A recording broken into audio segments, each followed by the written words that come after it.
Assalamualaikum warahmatullahi wabarakatuh. Perkenalkan, nama saya Imam Agus Alfarid, kelas PGMIC. Ya, saya di sini akan membahas materi analisis wacana kritis. Langsung saja.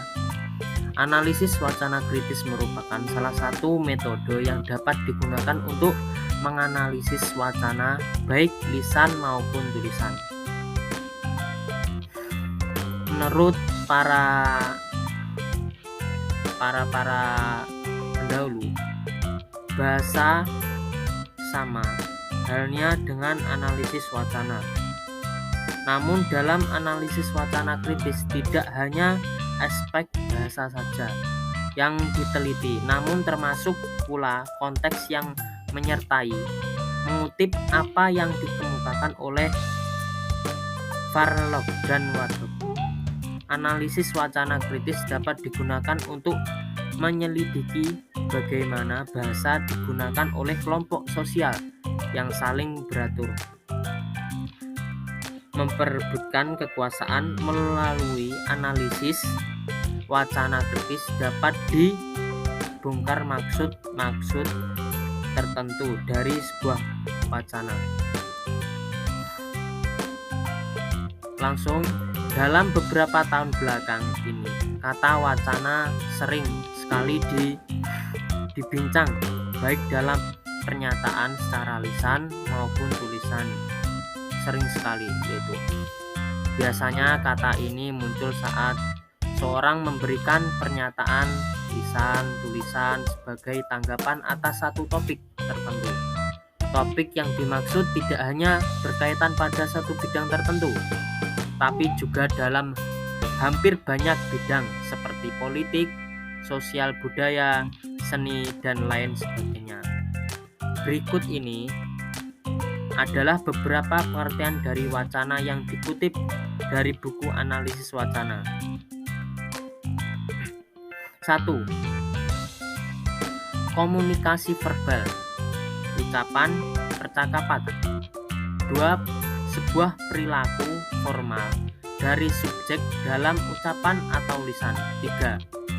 Sebuah unit teks yang digunakan oleh linguis untuk menganalisis satu lebih dari kalimat, sedangkan J.S. Badudu menyatakan wacana adalah 1.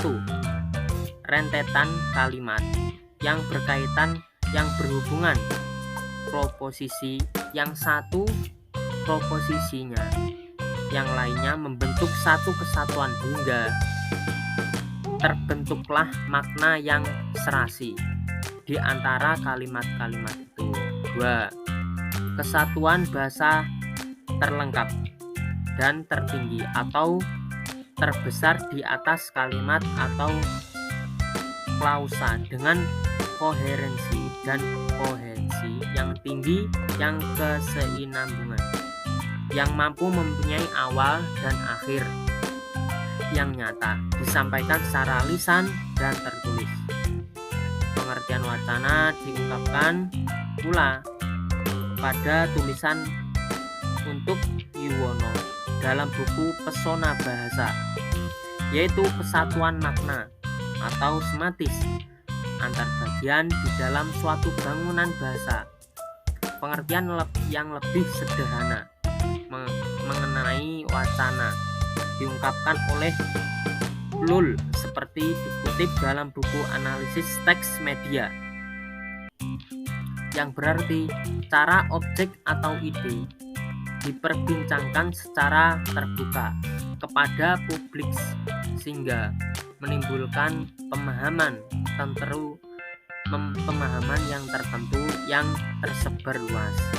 Sementara Vocals menyatakan bahwa wacana kadang kala sebagai bidang dari sebuah pernyataan, kadang kala sebagai sebuah individualisi kelompok pernyataan, dan kadang kala sebagai praktik regulatif yang dilihat dari sejumlah pernyataan. Beberapa pengertian mengenai wacana seperti dipaparkan di atas yang saya bahas tadi dimaksud agar dapat memberikan pemahaman yang lebih komprehensi mengenai arti wacana dari sudut pandang bidang bahasa. Ya, kali ini saya membahas apa itu analisis wacana. Yaitu dalam analisis wacana dikenal adanya tiga sudut pandang mengenai bahasa. Pandang pertama, bahasa dilihat sebagai jembatan antara manusia dengan objek di luar dirinya. Jadi analisis wacana digunakan menggambarkan tata kalimat bahasa, yaitu menggambarkan isi bahasa itu, dan pengertian bersama. Wacana diukur dengan pertimbangan kebenaran ketidakbenaran menurut sintaksis dan semiotik. Menurut Rianto, pandangan kedua subjek mengenai faktor sentral dalam kegiatan wacana serta hubungan sosial.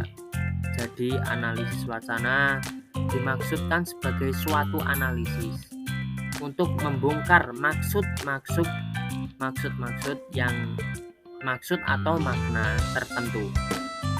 Arianto membahas pandangan ketiga, bahasa dipahami sebagai representasi yang berperan dalam bentuk subjek tertentu, tema-tema wacana tertentu maupun strategi-strategi di dalamnya. Jadi analisis wacana dibagi untuk membongkar kuasa yang ada di dalam setiap proses bahasa, setiap bahasa yang kita lakukan. Analisis wacana ini dikenal dengan nama analisis wacana kritis karena menggunakan perspektif kritis. Dan yang kedua, analisis wacana kritis. Pada bagian kedua telah diperkenalkan sepintas mengenai analisis wacana kritis pada bagian ini. Pada bagian ini akan dipaparkan mengenai analisis wacana kritis. Berikut fungsi dan beberapa pelopor analisis wacana kritis. Mengutip apa yang dipaparkan dalam buku analisis wacana Arianto. Berikut ini merupakan hal-hal yang mencirikan sebuah analisis wacana kritis. 1. Tindakan. Wacana dipahami sebagai sebuah tindakan atau wacana juga dipahami secara bentuk interaksi. Jadi wacana merupakan suatu bertujuan, misalnya apakah untuk mempengaruhi pendebat, pembujuk, dan penyanggah, dan sebagainya. Wacana juga merupakan suatu yang diekspresikan secara sadar dan terkontrol. Yang kedua, konteks. Konteks mengacu pada pendapat Guichop dalam analisis wacana. Juga memeriksa konteks dari komunikasi seperti siapa yang mengkomunikasikan dengan siapa yang mengapa, dalam jenis, skalanya, dan situasi apa, melalui medium apa, bagaimana perbedaan dan tipe dari perkembangan komunikasi dan hubungan untuk masing-masing pihak.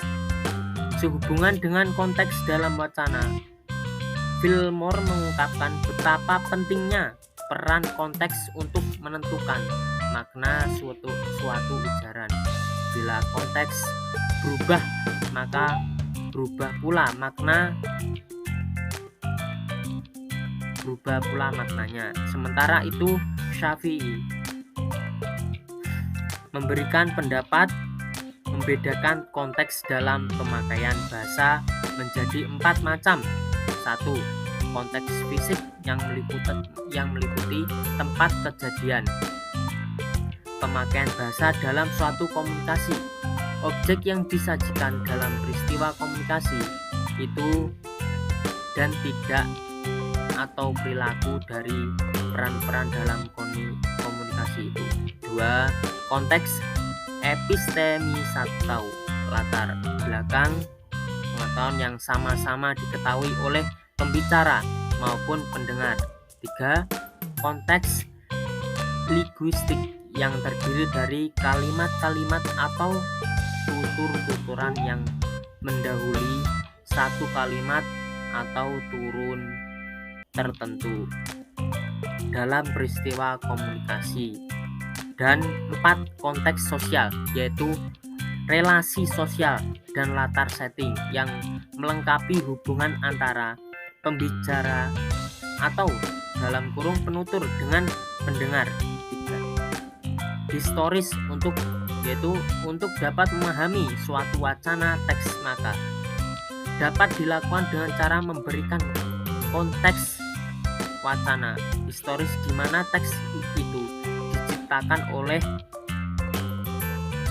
karena itu pada saat itu mengenai perlu mengerti dan mengapa wacana yang berkembang akan diperkembangkan seperti itu, mengapa bahasa yang dipakai seperti itu, dan sebagaimana. 4. Kekuasaan.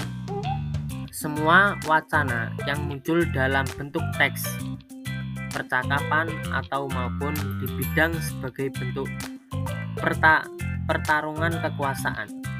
Konsep kekuasaan adalah satu kunci hubungan antara wacana dan masyarakat. Hubungan antara kekuasaan dan wacana dapat dilihat dari apa yang dinamakan kontrol. Kontrol dalam suatu wacana dapat berupa kontrol atas konteks dan kontrol terhadap struktur wacana. Kontrol atas konteks misalnya dapat dilihat dari siapa yang boleh atau harus bicara, sedangkan posisi yang lain sebagai pendengar atau penyinggah. Sedangkan kontrol terhadap struktur wacana dapat dilihat dari seorang yang memiliki kekuasaan lebih besar dapat menentukan bagaimana yang perlu ditampilkan dan bagaimana yang tidak, serta bagaimana ia harus ditampilkan. 3. Yang kelima, ideologi wacana digunakan sebagai alat atau kelompok dominan untuk mempersuasi dan mengkomunikasi kekuasaan yang mereka memiliki agar terlihat absah dan benar di mata khalayak. Suatu teks, percakapan, dan lainnya adalah bentuk dari praktik ideologi tertentu. Menurut teori ideologi dikatakan bahwa ideologi dibangun oleh kelompok yang dominan dengan tujuan untuk memproduksi dan melegitimasi dominan mereka. Strategi utama adalah dengan membangun kesadaran khalayak bahwa dominasi itu dapat diterima secara taken forward. Model-model analisis wacana kritis. Dalam analisis wacana kritis dikenal adanya beberapa pendekatan, diantaranya 1. Analisis baca kritis, analisis wacana pendekatan prasis, 3. Pendekatan kognisi sosial, 4. Pendekatan berubah sosial, 5. Pendekatan wacana sejarah. Sebenarnya analisis wacana kritis ada banyak sekali. Yang saya bahas di sini cukup karena analisis aslinya banyak sekali. Ya, cukup sekian dari saya. Wassalamualaikum warahmatullahi wabarakatuh.